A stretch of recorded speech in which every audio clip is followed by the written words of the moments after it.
All right, we're ready over here, and I hope you are. It's my pleasure to welcome you to another edition of Editors Forum.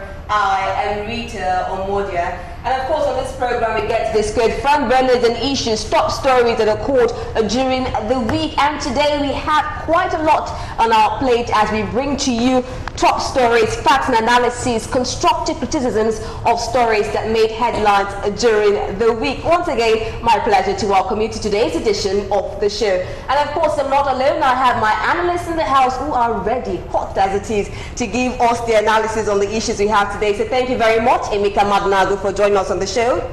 Good afternoon, viewers. Happy New Year, everybody. Afternoon, smile for us now. All right, we also have they smile for Nigeria now.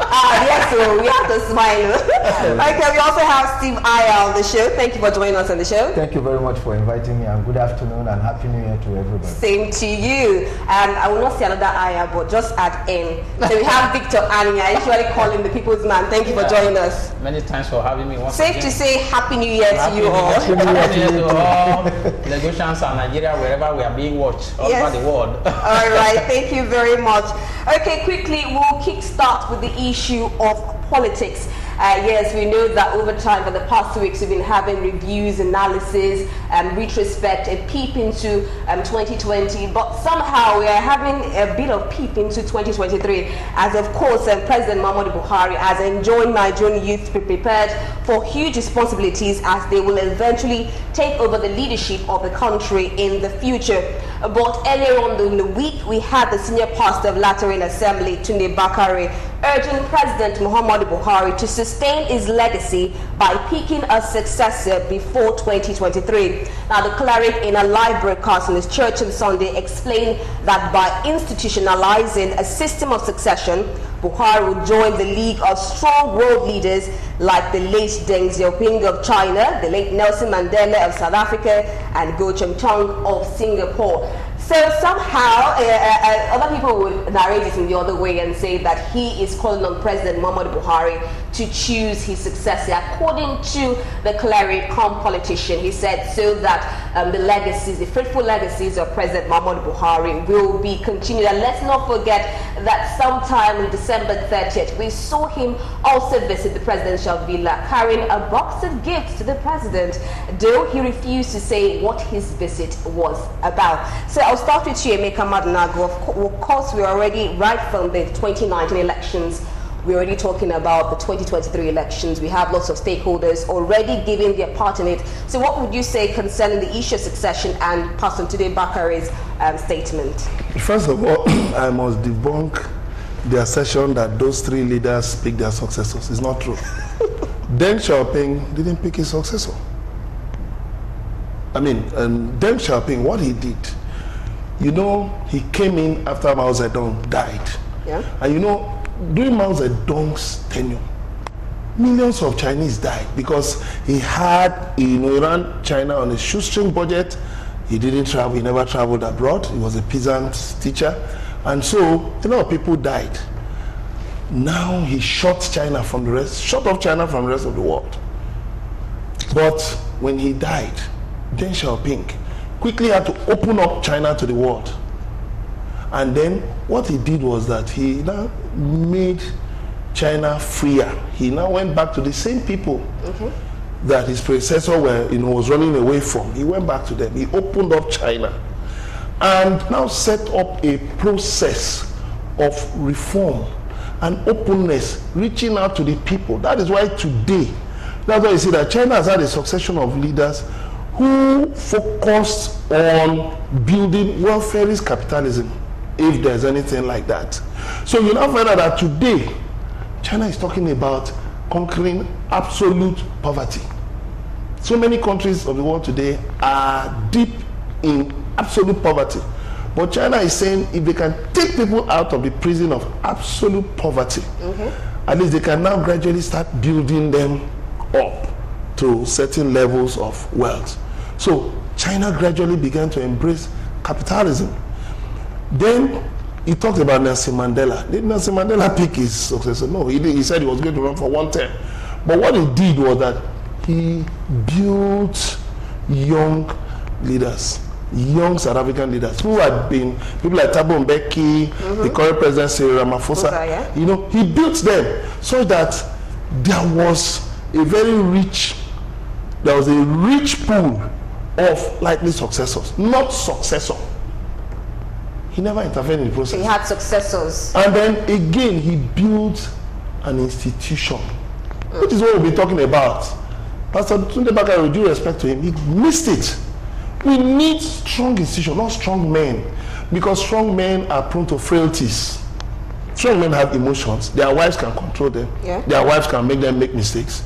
You know, but if we have strong institutions, look at INEC yesterday admitting that there were flaws in the electoral process in the 2019 election. Yeah. But if we have a foolproof electoral process, if we have an independent judiciary, an independent National Assembly, if we have political office holders who respect the Constitution and who are ready to face censure, who are ready to be tried if they go against the Constitution, of course, you will build patriotism, nationalism. You will encourage as many Nigerians as possible to aspire to leadership positions at different levels, councillor, chairman, you know, and all of that. And too often, let me just quickly round up with this, too often we focus on who is the president, overlooking who and who are going to the National Assembly. So at the end of the day, you find out that passing the budget becomes rocket science. You find out the kind of strange laws that come up. You even see more than half of the assembly not having sponsored any bill. A lot of them just go there to sleep, go on oversight functions, and then that's all. If you don't build strong institutions, and then the media as well, yeah, you must build an independent press. All right. An independent press, you must build an independent press. If you don't build virile institutions, I'm sorry, you can choose your successors for the next 200 years. They will just end up worse than you. They will keep failing. All right. Okay. Thank you very much. Strong institutions and not strong men. Now to you, Steve Aya, and President Muhammadu Buhari. Now, as once again saying that the future is for the youths, and he said he will not contest with the 2023 elections and even any other elections. Now, with this statement of Bakare, now how would you analyze all this? Very simple and straightforward. Let's get to 2023 first. Okay. The thing is that it is left for the Nigerian youth or young leaders in Nigeria to begin to make their voice count, to begin to talk out, to begin to comment on national issues and say it as it is, not because you are looking for one favor or the other. I'll give you an example of where I'm coming from. The present governor of Oyo State, Mr. Makinde, Sheyi Makinde, he was, throughout the reign of Ajimobi, you either get him on Facebook or on Twitter, where he was commenting on policies, on things that Ajimobi was. The ones that were right, he commended. The ones that were wrong, he spoke about it. He spoke against it seriously. Even as of then, he was not really aligned to any political party. A lot of people thought that the young man would probably go to APC so as to get the ticket. But of course, when he made the attempt and this so-called urge to pick a successor came in, he went to a political party that were ready to give him a ticket, and they have given him a ticket. And believe me, around the country today, I don't think there is any governor that is performing magic like what that young man is doing. You said that you said youth should actively participate, but do you think there's a room for them to even actively participate? See, the point I'm making is very, very straightforward. There is a room. Makinde use social media and other things. You don't really need to spend so much between now and 2023, but you just need to make your voice count. What about the cost of nomination forms, even if you want to join the party? When you get to that point, you will cross it. I mean, we have more than 80 political parties, and a lot of people secure presidential candidate forms from their political. I'm not sure some spend as much as 100 million to even get those party tickets. I mean, but if you make your voice count now, since everybody is talking about 2023 now, rather than developing the country. So if you start making your voice count now, in 2 years' time, I can assure you that you will be as popular as anybody. Okay. And you will make your voice count. All right. Okay, so in other words, the youth should not sleep on their hours, but rather make their voices count. Of course, that's on the 2023 elections. While we still wait, well, in 2020, but somehow the stakes are already high for 2023 elections. Now, away from that, now still talking about the policies, we know that the Socio-Economic Rights and Accountability Project, SERAP, has sent a freedom of information request to President Muhammadu Buhari, the Vice President, Professor Yemi Osinbajo, 36 governors and their deputies, urging them to use their good offices to provide information on summary of the assets, specifically property and income contained in asset declaration forms submitted to the Code of Conduct Bureau, CCB, since the assumption of office. But the presidency spokesperson on Tuesday said there was no law that mandates President Muhammadu Buhari to declare his assets publicly. Now, the presidency was, of course, reacting to that statement, and he said, or rather the SERAP said, that declaration of assets was to stop corruption and other forms of illegal practices by so-called government officials. But the presidency is saying that he is not obligated to declare his assets publicly. Victor Aya, let's hear from you. Yeah, I'm one of those Nigerians that have perceived this asset declaration as a mere waste of time. You cannot use it, yes, you cannot use it to fight corruption, in the sense that first, when you are going to office, you declare your asset. By the time you are leaving office, you are not compelled to declare your asset. So if you have acquired multiple assets at the time you were serving the country, how will people know whether you acquired those things legally or illegally? You are not bound to do that. And again, I have said it time without number that you can use your friends and brothers and sisters' name to even acquire assets. So what role is asset declaration playing in combating corruption? There was a story of a man that I heard about, that while this man was in government, whether as a president, I don't know the country now, whether here or another part of Africa, I don't know. He used his friend's name to acquire estates. And at the time he left office, he was troubling his friend to come and bring documents. And the friend willed those things to his children and committed suicide. How will that man be able to access those assets? So it's a waste of time. It doesn't curb corruption. Then what? If you're saying it's a waste of time, then what can curb corruption? What can curb corruption is that we have to get strong institutions.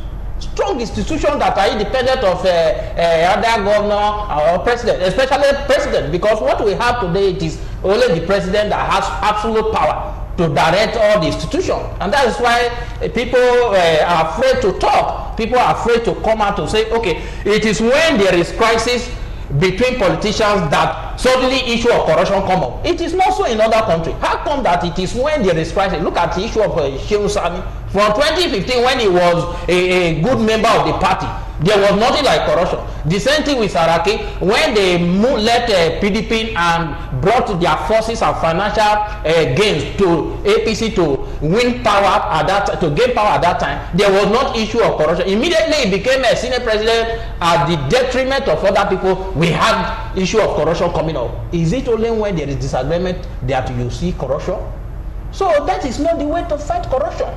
So the institution must be left alone to fight corruption. And if the institutions are left alone, are independent, you will find out that former military head of state, former president, former vice president will be subjected to trial.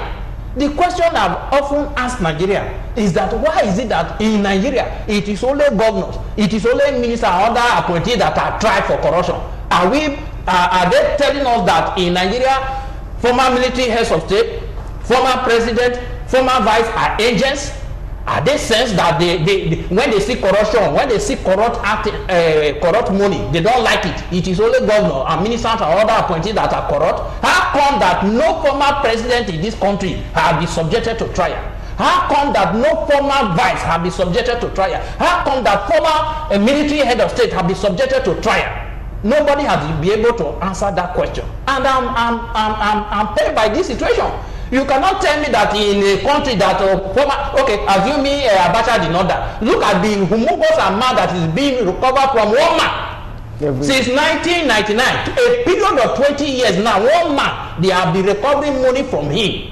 Okay, what of if the same Searchlight is beam on former military heads.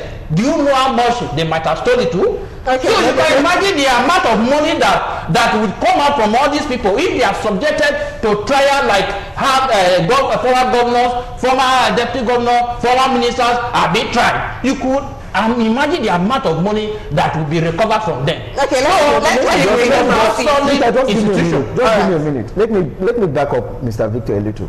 You see, there is no way you can say a former head of state, a former military head of state or military leader, a former president, a former vice president is not corrupt. There is no way. You can't run away from it. So why not be tried by because of one institutions? The humongous amount they control in terms of security votes, which is unaccountable.